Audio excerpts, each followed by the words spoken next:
Hello, Elm Springs United Methodist Church. Pastor Lindsey here with episode 3 of our Loving Our Neighbor web series. So in episodes 1 and 2, we read through the parable of the Good Samaritan. And I challenged you all first to take notice of the people who are living in your neighborhood in the immediate area surrounding your house. And last week, I challenged you all to identify the people who are living right around your house. Identify their names, some relevant information about them, and a little bit more deep information if you had had connecting conversations with them. So how did you all do? How many households living right around you could you identify that information about? Now I'm going to be honest, there were 3 households that I could identify their names. 2 of those I could identify relevant information, and only 1 did I know deeper information about the people who lived in that household.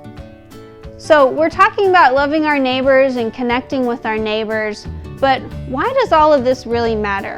Why am I challenging you guys with this?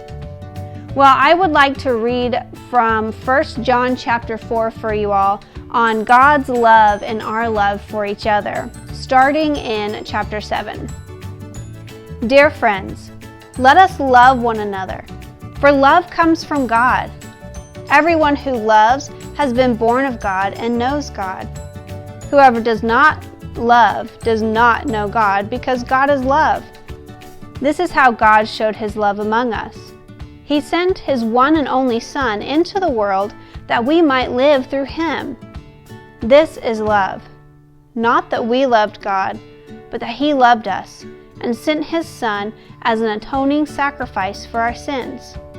Dear friends, since God so loved us, we also ought to love one another.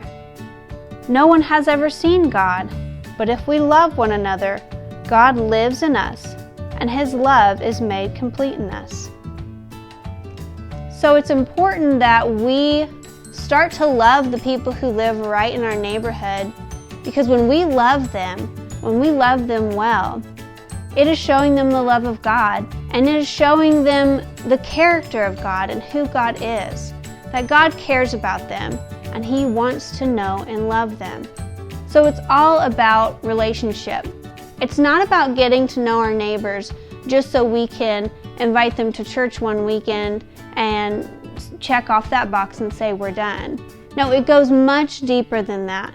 We're starting to learn who our neighbors are so that we can have a relationship with them, so that they can be welcomed into our lives and we can be welcomed into theirs.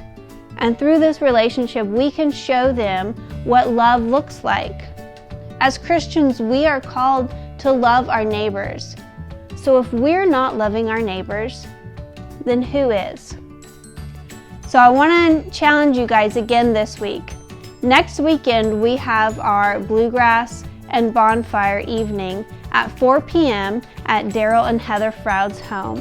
And I want to challenge you all, those people on your list who you could identify their names, invite them to our Bonfire and Bluegrass night so that you can start to get to know them better, so that you can form relationships with them and show them the love of God. So I hope to see you all there, and I hope to see some of your neighbors as well. Till next time, be blessed.